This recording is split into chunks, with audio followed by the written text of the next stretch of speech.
Guys आज का topic है एंटी डिफेक्शन लॉ। इस टॉपिक को हम डिटेल में डिस्कस करेंगे। बेसिकली हुआ क्या था, एक हरियाणा के एमएलए थे जिनका नाम था गयालाल।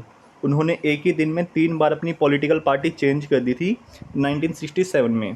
तो एक नीड फील हुई कि कोई ऐसा लॉ होना चाहिए जो कि लेजिस्लेचर को रोक सके कि वो आफ्टर गेटिंग इलेक्टेड वो अपनी पार्टी को चेंज ना कर सके।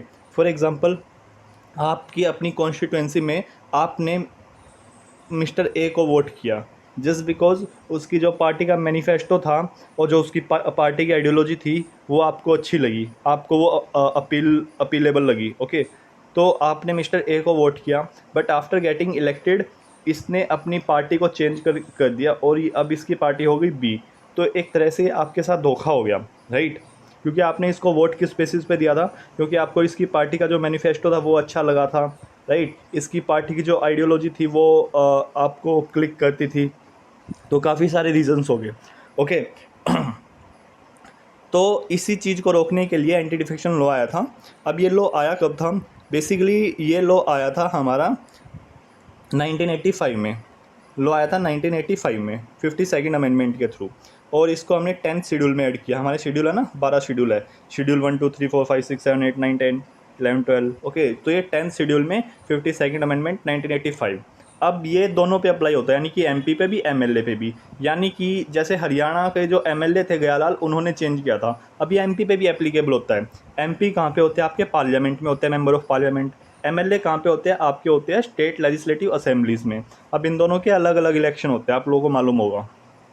अब हुआ क्या, जब स्टार्टिंग में ये लॉ आया 1985 के अंतर्गत, यानी कि एंटी डिफेक्शन लॉ। एंटी का मतलब क्या होता है?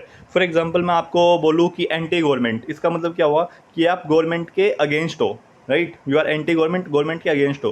प्रो गवर्नमेंट, गवर्नमेंट के फेवर में हो। तो डिफेक्शन का मतलब होता है पार्टी चेंज करना एंड ऑल दैट। एंटी का मतलब होता है उसको रोकना, राइट? तो ये एंटी डिफेक्शन, यानी कि डिफेक्शन को रोकने के लिए, किसके डिफेक्शन को? लेजिस्लेचर के। पर्पज़ क्या था? पर्पज़ था to bring the stability to the government. ठीक है, मतलब कि जो गवर्नमेंट है उसमें स्टेबिलिटी लेके आना। क्योंकि काफ़ी सारे ऐसे इंस्टेंसेस भी हुए हैं जहाँ पे ये एमएलए और एमपी ने पार्टी चेंज की, तो जो पार्टी थी पावर में, जो पार्टी थी उसकी जगह दूसरी पार्टी पावर में आ गई। ऐसा भी हुआ है, ठीक है? तो ऑब्वियस सी बात है, ये एक तरह से इनस्टेबिलिटी लेके आ रहा है गवर्नमेंट में, हमारे इंडिया में, ठीक है? तो अब जब 1985 में ये लॉ आया था तो हुआ क्या था कि इन्होंने ना एक एक्सेप्शन बना दिया। एक्सेप्शन क्या था कि फॉर एग्जांपल किसी पार्टी में 90 मेंबर है, 90 मेंबर में से अगर वन थर्ड पर्सन इस पार्टी को छोड़ के जा रहे हैं और दूसरी पार्टी में जाके मिल जा रहे हैं, तो उसको डिफेक्शन नहीं कंसिडर किया जाएगा। Are you getting it? For example 90 member है, तो यानी कि इसमें से 30 मेंबर जाके दूसरी पार्टी में मिल गए तो उसको डिफेक्शन कंसिडर नहीं करेंगे, ठीक है? ओके, अब इस लिमिट को हमने 91st कॉन्स्टिट्यूशनल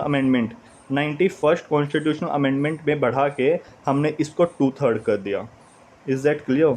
तो ये थी अब तक की स्टोरी। चलिए आगे बढ़ते हैं। अब ग्राउंड्स क्या है कि किस किस बेसिस पे आपको बताया जाएगा कि ये डिफेक्शन है या नहीं है। तो ग्राउंड्स है डिफेक्शन के। पहला है वॉलेंट्री गिव अप, यानी कि अगर आप वॉलेंट्री गिव अप कर दे अपनी मेंबरशिप को, जिस भी आप पॉलिटिकल पार्टी से बिलोंग करते, तो ऑब्वियसली वो डिफेक्शन के कंसिडर अंडर आएगा। अगला, violation of instruction. For example next day parliament में एक पर्टिकुलर बिल आना है, ठीक है? आपकी पार्टी ने विप इशू किया। विप क्या होती है? एक डायरेक्शन होती है कि आपको कल प्रेजेंट रहना है और वोटिंग होगी तो हमें इसके अगेंस्ट में वोट करना या फेवर में वोट करना है, ऐसी कुछ डायरेक्शन देते हैं। अब उसमें भी होती है 1 line whip, 2 line whip, 3 line whip. वो आपको इतना डिटेल में जाने की जरूरत नहीं है, बस कंसेप्ट समझिए। अब क्या होगा कि लेट्स से आपकी पार्टी ने आपको इंस्ट्रक्शन दी थी कि ये जो बिल है इसके हमें फेवर में वोट करना है, ठीक है? इसके फेवर में वोट करना है, लेकिन आपने उसके अगेंस्ट में वोट कर दिया, ठीक है? तो अब आपकी पार्टी आपको निकाल सकती है on the basis of defection, क्योंकि आपने जो इंस्ट्रक्शन दी थी उसको वायलेट किया है, ठीक है? अब इसमें भी एक एक्सेप्शन है। आपने अगेंस्ट में वोट तो कर दिया, लेकिन अगर आपने 15 दिन के अंदर उनको समझा दी अपनी बात, ठीक है, मतलब उनको एक तरह से कंसोल कर लिया, तो आप पे ये एंटी डिफेक्शन नहीं लगेगा। Is that clear guys? Okay. और ना इसमें यह भी रहता है कि अगर आप एब्सेंट भी रहते हैं ना, फॉर एग्जांपल आप फेवर में वोट करना था लेकिन आप आए नहीं, वोट देना तो अलग बात है, आप आए नहीं, एब्सेंट थे आप, तो भी वो इस तरह से वायलेशन ऑफ इंस्ट्रक्शन कंसिडर किया जाएगा। ओके, सो नेक्स्ट है नेक्स्ट पॉइंट है इलेक्टेड मेंबर, यानी कि फॉर एग्जांपल काफ़ी जब भी इलेक्शन होते हैं ना, कुछ कैंडिडेट ऐसे होते हैं जो कि इंडिपेंडेंटली लड़ते हैं, यानी कि वो किसी पर्टिकुलर पॉलिटिकल पार्टी से बिलोंग ही नहीं करते, वो इंडिपेंडेंटली लड़ते हैं। अगर वो इलेक्ट होने के बाद किसी और पॉलिटिकल पार्टी को ज्वाइन कर लेते हैं, क्योंकि आप लोगों लेट से आपकी कॉन्स्टिट्यूएंसी में आपको पता है कि सारी पार्टी करप्ट है, ठीक है, तो आप किसी ऐसे इंसान को मौका देना चाहते हो जो इंडिपेंडेंट है, जो अच्छे से काम कर सके बिना पार्टी के दबाव में आके, ठीक है। लेकिन क्या हुआ कि आपने उसको इलेक्ट तो कर लिया, लेकिन उसके बाद उसने अपनी पार्टी चेंज कर ली, ठीक है, तो ऑब्वियस सी बात है आपके साथ भी धोखा हुआ, क्योंकि आपने उसको किस बेसिस पे वोट दिया था कि वो एक इंडिपेंडेंट कैंडिडेट है। Are you getting it? Okay, तो ये भी एक तरह से डिफेक्शन कंसिडर किया जाएगा। ओके, अब नेक्स्ट है नॉमिनेटेड मेंबर। अब क्या होता है, प्रेसिडेंट जो है नॉमिनेट करता है मेंबर्स को। प्रेसिडेंट क्या है, नॉमिनेट करता है मेंबर्स को, ठीक है, प्रेसिडेंट नॉमिनेट करता है मेंबर को, राज्यसभा में भी और लोकसभा में भी। खैर अब लोकसभा में जो एंग्लो इंडियन थे, अब वो प्रोविज़न हटा दिया गया है, राज्यसभा में नॉमिनेट करता है। तो क्या होगा कि नॉमिनेटेड मेंबर को ना 6 महीने का टाइम दिया जाता है। कितने महीने का? 6 महीने का। उसको बोला जाता है 6 महीने के अंदर तुम्हें जिस भी पॉलिटिकल पार्टी में जाना है तुम जा सकते हो, लेकिन उसके बाद अलाउड नहीं होगा तुमको। Are you getting it? उसको 6 महीने का, अगर वो 6 महीने के बाद पार्टी को ज्वाइन करता है तो उस पर डिफेक्शन का केस लगेगा। और ये आपका 2022 प्रीलिम्स का क्वेश्चन था। ओके, 2022 प्रीलिम्स के ये क्वेश्चन थे एंटी डिफेक्शन पे, ये स्टेटमेंट थी एग्जैक्टली। तो चलिए आगे बढ़ते हैं, ये तो ग्राउंड्स हो गया। आप इसको ना मेंस में देखो, अगर आपको इंट्रोडक्शन लिखना है तो इंट्रोडक्शन आप कैसे लिख सकते हैं? इंट्रोडक्शन लिख सकते हैं कि ये जो एंटी डिफेक्शन लॉ है 10th शेड्यूल के थ्रू 52nd अमेंडमेंट के थ्रू लेके आया गया था। क्यों लेके आया गया था? To bring the stability to the government, ठीक है, by discouraging the legislature from changing party. आपका इंट्रो हो गया एक दो लाइन में। उसके बाद आप लिख सकते हैं वायलेशन फॉर डिफेक्शन, इनको शॉर्ट में voluntary give up, violation of instruction, elected member if, मतलब ये बिल्कुल शॉर्ट में लिख सकते हैं आप। ओके, उसके बाद अब एंटी डिफेक्शन लॉ के साथ इश्यूज़ क्या है, मतलब एंटी डिफेक्शन लॉ क्या सक्सेसफुल हुआ है? अगर हमने लॉ बनाने से अगर सारी चीज़ें सक्सेसफुल हो जाती तो ऑब्वियस सी बात है कि हमें, मतलब कि जितने भी आज तक लॉ बने हैं उनका हमें रिजल्ट भी दिखता, राइट। सिर्फ लॉ बनाना इनफ नहीं है। ओके, तो अब इसमें इशू क्या है? पहला इशू क्या है? Effect the normal functioning of the government, Aayaram Gayaram. Obvious सी बात है भाई, जो मतलब कि जो प्रोडक्टिव टाइम है गवर्नमेंट का, ठीक है, जो कि पार्लियामेंट का प्रोडक्टिव टाइम है या हमारी स्टेट लेजिस्लेटिव असेंबली का प्रोडक्टिव टाइम है, वो इन्हीं सब चीज़ों में जा रहा है। Are you getting it? कि गवर्नमेंट बदलने में, पार्टी बदलने में है and all that. Promote horse trading, horse trading को प्रमोट करता है। नेक्स्ट है allow only wholesale defection but retail defection is not allowed. Try to understand. I told you ना कि 2/3 मेंबर, मतलब स्टार्टिंग में क्या था, 1/3 मेंबर अगर पार्टी छोड़ के जा रहे हैं तो वो अलाउड है। अब बाद में 91st कॉन्स्टिट्यूशनल अमेंडमेंट के थ्रू बोल दिया कि 2/3 मेंबर, अगर 2/3 मेंबर पार्टी छोड़ के जा रहे हैं वो तो आपने अलाउड कर दिया, ठीक है। अगर कोई इंडिविजुअल जा रहा है उसको आपने अलाउड नहीं किया। Are you getting? मतलब कि तुमको होलसेल डिफेक्शन को भी एक तरह से अलाउड नहीं करना चाहिए ना, समझ रहे हो? ठीक है, तो ये एक तरह से इसका क्रिटिसिज्म है। ओके, नेक्स्ट है subversion of electoral mandate, get elected to one party then change party for ministerial berth और मनी। ओके, ऑब्वियसली बात है, फॉर एग्जांपल तुम एक पॉलिटिकल पार्टी से इलेक्ट हुए हो, बाद में तुमने पैसे के लालच में या किस मिनिस्ट्री, मतलब दूसरी पार्टी ने तुमको बोल दिया कि हम तुमको मिनिस्टर बना देंगे एसेट्रा एसेट्रा, तुम उसके लालच में आके तुमने अपनी पार्टी को चेंज कर लिया, तो ये एक तरह से इलेक्टोरल मैंडेट के अगेंस्ट हो गया ना। Next, controversial role of speaker. Okay, so basically guys होता है क्या है ना, इसमें ना जो मेन वो होता है ना डिसाइडिंग ऑफिसर कि ये केस एंटी डिफेक्शन के लॉ है या नहीं है एंड ऑल दैट, उसमें प्रिसाइडिंग ऑफिसर का जो फाइनल डिसीजन होता है, ठीक है, प्रिसाइडिंग ऑफिसर ही इसमें फाइनल अथॉरिटी होती है। अब प्रिसाइडिंग ऑफिसर बेसिकली राज्यसभा में कौन है? हमारे चेयरमैन है, लोकसभा में स्पीकर है, ठीक है। अब यहाँ पे है कॉन्ट्रोवर्शियल रोल ऑफ स्पीकर, मतलब स्पीकर की जगह आप यहाँ पे प्रिसाइडिंग ऑफिसर भी लिख सकते हैं, ठीक है। पहली चीज़ वो फाइनल अथॉरिटी है, दूसरी चीज़ नोट, मतलब बेसिकली ना टाइम लिमिट नहीं दिया गया, ठीक है, मतलब कि एक पर्टिकुलर बंदे ने अपनी पार्टी चेंज कर ली तो उसके लिए कोई टाइम लिमिट नहीं है, और आपकी जो पार्टी का मेन मेंबर है, जो आप मतलब आपकी जो पार्टी है, स्पीकर के पास गई ये बोलने के लिए कि हमारे एक पर्टिकुलर बंदे ने दूसरी पार्टी को चेंज कर लिया, उस पर एंटी डिफेक्शन लगाओ, ठीक है। तो ऐसा कोई वो नहीं है कि तुम्हें सिर्फ मतलब 1 महीने के अंदर, 3 महीने के अंदर ही केस को डिस्पोज करना, कोई टाइम लिमिट है ही नहीं। कुछ केसेस में 6 महीने में पूरे हो जाते हैं, कुछ केसेस 3 साल ले लेते हैं, ठीक है। तो एक तरह से ये काफ़ी डिस्क्रिशनरी हो गया, ओके। और पार्शियलिटी का इशू रहता है, क्योंकि स्पीकर भी ऑब्वियसली किसी न किसी पार्टी से बिलोंग करता है। हमारे इंडिया में ऐसा कोई वो नहीं है कि अगर तुम एक स्पीकर इलेक्ट हो रहे हो तो तुम्हें अपनी पार्टी से रिज़ाइन देना पड़ेगा, ऐसा कोई प्रोविज़न नहीं है, okay. Next, no recognition of split. Obvious सी बात है, तुमने ना स्प्लिट को रिकॉग्नाइज नहीं किया है। तुमने, जैसे मैंने बताया 91st अमेंडमेंट के अंडर 2/3 मेंबर छोड़ के जा रहे हैं, तो आप उसको स्प्लिट नहीं बोल रहे हो, आप उसको मर्जर बोल रहे हो। Are you getting it? मतलब कि 2/3 मेंबर, मतलब वही वाली बात है, ग्लास आधा भरा है या आधा खाली है, आप इसको किस वे में ले रहे हो। तो इसमें यही बोला कि जो 91st कॉन्स्टिट्यूशनल अमेंडमेंट है वो स्प्लिट को वो करता है, मतलब स्प्लिट को रिकॉग्नाइज नहीं करता, वो रिकॉग्नाइज करता है मर्जर को, ओके।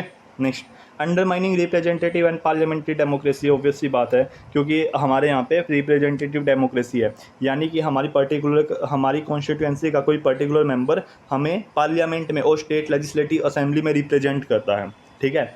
अब जो हमें रिप्रेजेंट कर रहा है वही पार्टी दल बदल कर रहा है, पार्टी चेंज कर रहा है, तो हमें क्या ही रिप्रेजेंट करेगा वो, समझ रहे हो? ये तो हमारे साथ ही धोखा हो गया।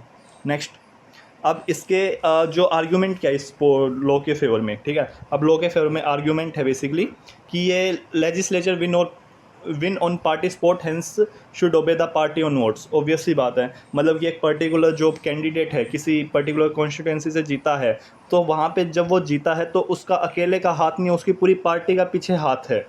Are you getting? उसके पार्टी ने कैंपेन किया होगा, इन्वेस्ट किया होगा, काफ़ी सारी चीज़ें होती है बैकग्राउंड में, समझ रहे हो? ठीक है, उसके पार्टी ने बहुत सारी चीज़ें की होगी। तो अगर आप तुम एक पार्टी के सपोर्ट से जीते हो ना, तो तुम्हें पार्टी को एक तरह से ओबे भी करना चाहिए। ऐसा नहीं है तुम इलेक्ट होने के बाद दूसरी पार्टी में चले जा रहे हो। दूसरा, legislature can register their dissent within the party. मतलब कि जो लेजिस्लेचर है अगर वो किसी बात से एग्री नहीं करते तो वो अपना डिसेंट दे सकते हैं, अगर एंटी डिफेक्शन लॉ का प्रोविज़न ऐसे कुछ होता है तो, ठीक है। Bring efficiency to the house proceeding, check political corruption, prevent होस्ट trading and lure of office and all that, okay. So now next thing is, एक केस आया था कियोटो होलोहन केस, ओके। अब इस केस में क्या बोला था, इस केस में 3-4 चीज़ें देखी गई थी, ठीक है। ये इस केस में सुप्रीम कोर्ट ने बोला था जो 10th शेड्यूल है ना, does not curtail right to free speech in house. मतलब कि बेसिकली क्या था कि जैसे मैंने बताया था वायलेशन ऑफ डिफेक्शन में क्या, वायलेशन ऑफ इंस्ट्रक्शन एक जो है वो एक प्रोविज़न है कि आपको एक पर्टिकुलर बिल के फेवर में अगर आपकी पार्टी ने इंस्ट्रक्शन दे दी वोट करना है, ठीक है, तो आप उसके अगेंस्ट वोट नहीं कर सकते, नहीं तो वो डिफेक्शन का केस कंसिडर हो जाएगा। तो एक तरह से राइट टू फ्री स्पीच के अगेंस्ट हो गया ना, ठीक है। तो सुप्रीम कोर्ट ने बोला था 10th schedule does not curtail right to free speech in house, okay. Now next, party should limit whip. Whip बोला था ना मैंने, विप क्या होते हैं, इंस्ट्रक्शंस होती है, ठीक है। पार्टी को जो विप इशू करते हैं वो लिमिट करना चाहिए। ऐसा नहीं आप हर एक चीज़ में कि कोई पर्टिकुलर बिल आ रहा है, फॉर एग्जांपल कोई SC/ST से रिलेटेड कोई पर्टिकुलर बिल आ रहा है, ठीक है, और आपको पता है आप जिस कॉन्स्टिट्यूएंसी से इलेक्ट होके आए हो वहाँ पे ST/ST की SC/ST काफ़ी पॉपुलेशन है और इस बिल से वो जो पॉपुलेशन है काफ़ी इफेक्ट होगी, ठीक है। आप अपने कॉन्स्टिट्यूएंसी की पॉपुलेशन को रिप्रेजेंट कर रहे हो, लेकिन ऑन जस्ट बिकॉज पार्टी ने व्हिप इशू कर दिया कि आपको इस बिल के स्पोर्ट में मतलब फेवर में वोटिंग करनी है, आप एक तरह से बाइंड हो। Are you getting it guys? तो एक तरह से ये भी गलत बात है, ओके। तो सुप्रीम कोर्ट ने बोला था जो पार्टी को व्हिप है ना वो एक लिमिटेड केसेस में ही इशू करना चाहिए जो कि वोट क्रूशियल हो existence of the government, for example no confidence motion and all that, vote integral to the electoral programme of party, presiding officers decision is subject to judicial review. ये important statement है, prelims में बन सकती है।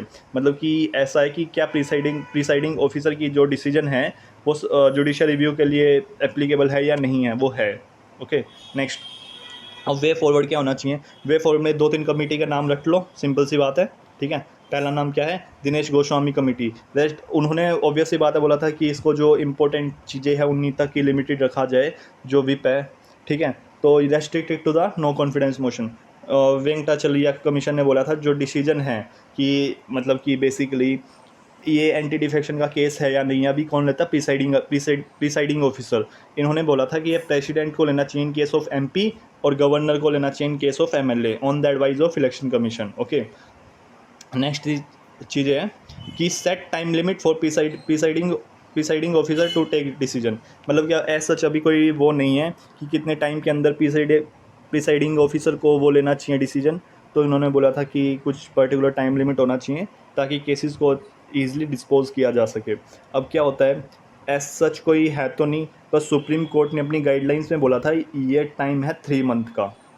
Okay, supreme court ने अपनी guidelines में इस टाइम को 3 मंथ बोला था। ओके, बट एज सच हमारे लॉ में कोई ऐसा टाइम नहीं है। अब NCRWC, national commission for review of constitution, ठीक है, इन्होंने बोला था जो डिस्क्वालीफाई है एक member should be made by president, मतलब वही वाली बात है जो कि बेसिकली दिनेश गोस्वामी वेंकटेचलिया कमीशन ने बोली थी, वो भी NCRWC ने ही बोली थी। ओके, अब लास्ट लाइन देखिए, फॉर्मर हमारे जो वाइस प्रेसिडेंट थे हामिद अंसारी, उन्होंने सजेस्ट किया था कि जो एंटी डिफेक्शन लॉ है वो सिर्फ नो कॉन्फिडेंस मोशन में, यानी कि गवर्नमेंट को बचाने के लिए एप्लीकेबल होना चाहिए।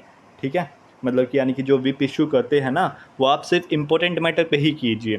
तो इनडायरेक्टली हर कोई सेम ही बात बोल रहा है, तो आप वेंकटेचलैया कमीशन और दिनेश गोस्वामी कमेटी, ये 2 चीज़ें याद रख लेना। और एक अगर if you can remember farmer vice president Hamid Ansari, इनको याद कर लेना। क्वेश्चन कैसे भी आ सकता है, क्वेश्चन आ सकता है कि क्या हमें ज़रूरत है कि एंटी डिफेक्शन लॉ को मतलब एक तरह से दोबारा से रीशेप किया जाए, तो बोल देना हाँ ज़रूरत है, मतलब उसको अगेंस्ट में भी फेवर में भी, ठीक है, दोनों में की ज़रूरत है। क्योंकि अभी रिसेंट में काफ़ी सारे केसेस आ रहे हैं, आप महाराष्ट्र का एग्जांपल दे देना, ठीक है, बहुत सारे एग्जांपल है, ठीक है, तो वो आप एग्जांपल दे के बोल देना और इशू डाल देना उसमें कि ज़रूरत इसलिए है क्योंकि इसमें ये इशू है, ठीक है।